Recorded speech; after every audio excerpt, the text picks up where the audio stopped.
आज के लंच में मैंने बनाई है आलू की सूखी सब्जी। इसके साथ मैंने बनाया है 3 लेयर पराठा। इसमें पनीर भी है और जीरा भी है, तो इसको बोलते हैं जीरा पनीर पराठा। हेलो एवरीवन, मैं हूँ रजनी, स्वागत है आपका मेरे चैनल पर। तो सबसे पहले मैं ले रही हूँ 2 आलू। आलूओं को क्या करना है कि इनको अच्छे से छील लेना है, ऊपर से इनका छिलका उतार लेंगे। और ये छिलका उतर चुका है मेरा इस तरह से।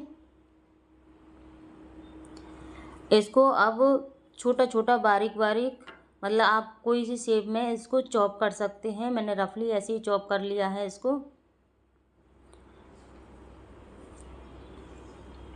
सारे जब चॉप हो जाए तो इनको अच्छे पानी से 2-3 बार धो लेना है। धोने के बाद एक कपड़े पर डाल देंगे और कपड़े पर डाल के इनको अच्छे से पोंछ लेंगे। और कपड़ा कॉटन का हो जिससे पानी जल्दी सूख जाए, इस तरह से। और थोड़ी देर इनको यहीं पे छोड़ देंगे। अब रखेंगे हम कढ़ाई में जब तेल गर्म हो जाएगा, और तेल ज़्यादा यूज में नहीं लेना है, 1 से 1.5 चम्मच तेल लेना है।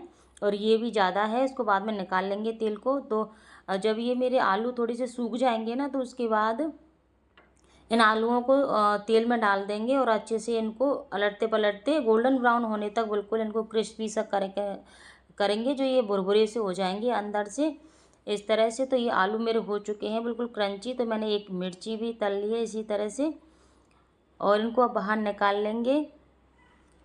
बाहर निकालने के बाद अब कढ़ाई में थोड़ा सा तेल बच गया है, और उसमें मैंने 1 चम्मच राई डाली है और आधा चम्मच जीरा डाल दिया है, इसके साथ हींग। और अब मैंने एक हरी मिर्च काट के डाल दी, उसको डाल दिया इसमें। अब डालेंगे बेसिक मसाले हैं हमारे, धनिया पाउडर है, मिर्ची है और हल्दी पाउडर है। ये थोड़े थोड़े से डालने हैं, इनको अच्छे से मिला लेंगे। और गैस को ना बिल्कुल लो फ्लेम पे रखेंगे इस समय। और अब मैं इसमें डाल रही हूँ थोड़ी सी पनीर, क्योंकि कल मेरा दूध बाहर रखा रह गया था, 1-1.5 गिलास दूध था, तो वो मेरा फट गया। तो मैंने उससे पनीर बना के तैयार कर लिया। अब इसमें मैंने ये पनीर डाल दिया, और इसके साथ ही मैं डाल रही हूँ शेजवान सॉस। अगर शेज सॉस है ना, जो आप कोई सा भी डाल सकते हैं, टमाटो सॉस भी आप इसमें डाल सकते हैं, बहुत ही अच्छा स्वाद आता है। मैंने शेजवान इसलिए डाला है क्योंकि शेजवान डालने के बाद है ना, आपको कोई भी मसाले एक्स्ट्रा डालने की ज़रूरत नहीं पड़ती है। अब इनको मिलाने के बाद हम ये आलू डाल दे रहे हैं इसमें, और ये इस तरह से चला लेंगे इसको। और ये बहुत ही अच्छी सूखी सब्जी बनके तैयार हुई है। इसमें पनीर की भुर्जी भी है और आलू है, बहुत ही अच्छा टेस्ट आएगा। ऊपर से डालेंगे इसमें नमक, और थोड़ा सा डाल देंगे कटा हुआ जीरा। अगर आप यहाँ पे चाहें तो आप इसमें थोड़ा सा नींबू का रस भी डाल सकते हैं, या फिर आप खटाई के लिए अमचूर पाउडर भी डाल सकते हैं। तो अब मैंने लिया है 2 कटोरी आटा है, गेहूं का आटा है। इसमें थोड़ा सा नमक डालेंगे स्वाद अनुसार, और इसमें थोड़ा सा अजवाइन क्रश करके डालेंगे। थोड़ा सा डाला है मैंने जीरा। इन तीनों को मिलाने के बाद इसमें 1 चम्मच मोहन के लिए डाल देंगे हम घी, या फिर तेल, आप जो भी कुछ जिस चीज़ से आप बना रहे हो वो चीज़ डाल लेना। और इसके बाद थोड़ा थोड़ा करके पानी हम इसमें डालते जाएंगे, और हमें एक टाइट डो लगा के तैयार करना है। जैसे पराठे और पूड़ी का बनाते हैं, उसे थोड़ा सा टाइट लगाना है। इस तरह से थोड़ा थोड़ा पानी करके डालते जाएंगे और आटा लगा के तैयार करेंगे। और ये मेरा आटा लग के तैयार हो चुका है, देखो इस तरह का है, ना तो ये ज़्यादा टाइट है ना ज़्यादा ढीला है। तो इसी तरह का मीडियम साइज़ का आटा लगा के तैयार कर लेंगे, और इसको 2 मिनट रेस्ट के लिए रख देंगे। और अब मैंने ये चकला लिया है, और इस पर एक पराठे यानी कि रोटी से थोड़ी सी बड़ी लोई लेनी है, थोड़ी सी बड़ी, ज़्यादा नहीं, थोड़ी सी बड़ी लेनी है। और इसको ऐसे लंबा करने के बाद इसको क्या करेंगे, हम चाकू से 3 हिस्सों में काट देंगे, क्योंकि हम 3 लेयर की बना रहे हैं इसलिए 3 हिस्सों में काटेंगे। अगर 4 की बनाओ आप तो 4 हिस्सों में काट लेना, और अगर 2 में बनाओ तो आप 2 हिस्से में काट लेना। तो मैं 3 लेयर बना रही हूँ, तो इस पर थोड़ा सा आटा इस तरह से छिड़क देंगे। और छिड़कने के बाद क्या करना है कि एक एक लोई को अच्छे से बेल लेना है, जैसे हम रोटी बेलते हैं उस हिसाब से।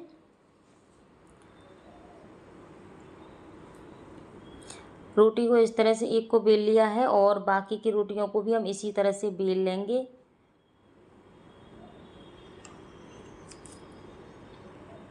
आप लोगों से छोटी सी रिक्वेस्ट है, अगर आप मेरे चैनल पर पहली बार आए हैं तो प्लीज़ चैनल को सब्सक्राइब कर लेना, और बेल आइकन को भी दबा लेना, ताकि आने वाली सारी वीडियो का नोटिफिकेशन आप तक पहुंच सके। और जिन लोगों ने मेरे चैनल को सब्सक्राइब कर रखा है उनके लिए बहुत बहुत बहुत धन्यवाद। और जो लोग मुझे फेसबुक पर देख रहे हैं ना, तो प्लीज़ पेज को फॉलो ज़रूर कर लेना।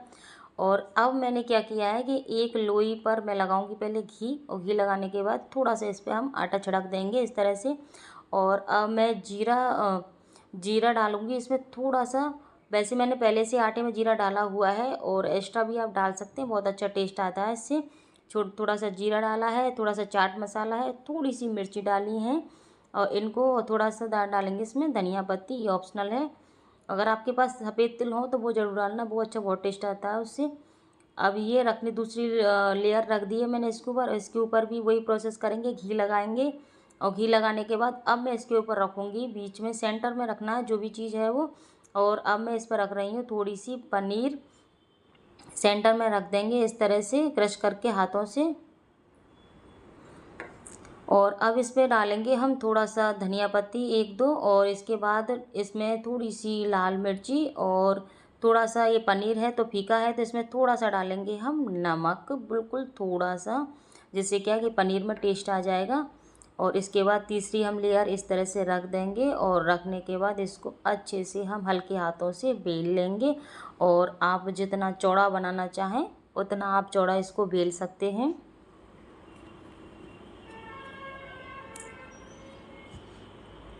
आपको लग रहा होगा कि ये बहुत ही मोटा पराठा बनके तैयार हुआ है, लेकिन नहीं, मोटा नहीं होगा ये पराठा, और पतला ही है पराठा, क्योंकि हमने वही रोटी का साइज़ लिया था।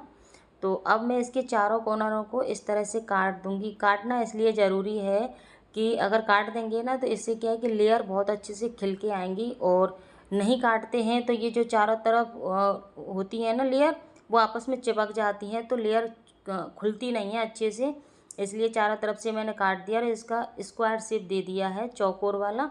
अब इसको हम रखेंगे सीधे तवे पे। तवा मेरा गर्म हो चुका है, इस पर तवे पर डाल देंगे। अब मैंने एक साइड में लगा दिया है घी, और दूसरी साइड में भी इसी तरह से घी लगा देंगे। पलटते पलटते इसको बिल्कुल गोल्डन ब्राउन होने तक इसको सेकेंगे। और याद रखें, जो गैस की फ्लेम है ना उसको बिल्कुल लो रखें, बिल्कुल धीमा रखें, क्योंकि जितना आप धीमा रखोगे ना उतना ही ये क्रंची बनेगा, और इसकी लेयर है ना वो छूटेंगी। अगर आप हाई फ्लेम पे या मीडियम पे सेकोगे ना तो जल जाएगा, जलेगा भी नहीं तो, लेकिन लेयर नहीं छूट पाएंगी। इसलिए आप बिल्कुल लो फ्लेम पे ही रखें इसको। और इसी तरह से मैं दूसरा भी आपको बता रही हूँ कि इसी तरह से मैंने दूसरा पराठा, इसी तरह से मैंने बहुत सारे पराठे बनाए हैं, लेकिन मैं दूसरा ही बता देती हूँ। थोड़ा सा हल्दी, वो नमक मिर्ची डाला है, और जीरा डाला है, और धनिया पत्ती डाली है। दूसरी लेयर लगा देंगे इसी तरह से। इस पर भी घी लगाएंगे। घी लगाने के बाद इस पर डाल देंगे हम थोड़ी सी आटा लगा देंगे, और थोड़ी सी डाल देंगे हम यहाँ पर पनीर। अच्छा, आपके पास यहाँ पर पनीर नहीं हो तो आप है ना आलू कस के रख लेना। आलू के कस के मतलब लच्छे बना के रख लेना। उन लच्छों को भी डाल के इस तरह से आप पराठा बना के तैयार कर सकते हैं। इसी तरह से लेयर चिपका देंगे, और आटे को यानी कि बेल लेंगे अच्छे से, और बेलने के बाद इसी को काट लेंगे इसी तरह से चौकोर साइज में काट लेने के बाद। और इसी तरह से जो पहली प्रोसेस थी वही दोहराएंगे आप इसी तरह से। वो बिल्कुल धीमी आंच पे इसको सेकना है ताकि अच्छे से लेयर छूट जाए, और आपको घी लगाते हुए अच्छे से इसको दबा दबा के गोल्डन ब्राउन होने तक अच्छे से सेक लेना है बिल्कुल। तो ये मेरा पराठा बनके तैयार हो चुका है। तो इस तरह से मैंने लंच में 4 से 5 पराठे बना के तैयार किए हैं। ये मेरी सब्जी बनके तैयार है। देखो किस तरह से लग रही है, देखने में इतनी टेस्टी है, सूखी सब्जी है बिल्कुल। तो ये मैंने टिफ़िन के लिए बना रही हूँ, बच्चों के लिए। तो ये बहुत ही परफेक्ट और बहुत अच्छा ऑप्शन है टिफ़िन में रखने के लिए। तो ये मैंने बना के तैयार कर ली है। बहुत ही अच्छी सब्जी लग रही है देखने में। और इस तरह से मेरे पराठे हैं। मैं भी आपको बताती हूँ इसकी लेयर कैसे छूटी हैं। ये मेरी थाली रख के तैयार हो चुकी है। तो देखिए आप, मेरी 3 लेयर है, बिल्कुल अलग अलग दिख रही हैं। इस तरह से देखो 3 लेयर चारों तरफ से खुल जाती हैं। इस तरह से मैं इसको ज़्यादा नहीं खोल रही हूँ, नहीं तो ये पराठा यहीं खुल जाएगा, और स्कूल में बच्चे कहेंगे मम्मा आपने पराठा ऐसा रखा था खोल के। तो ये मेरी बनके तैयार है। तो बनाइए, खाइए।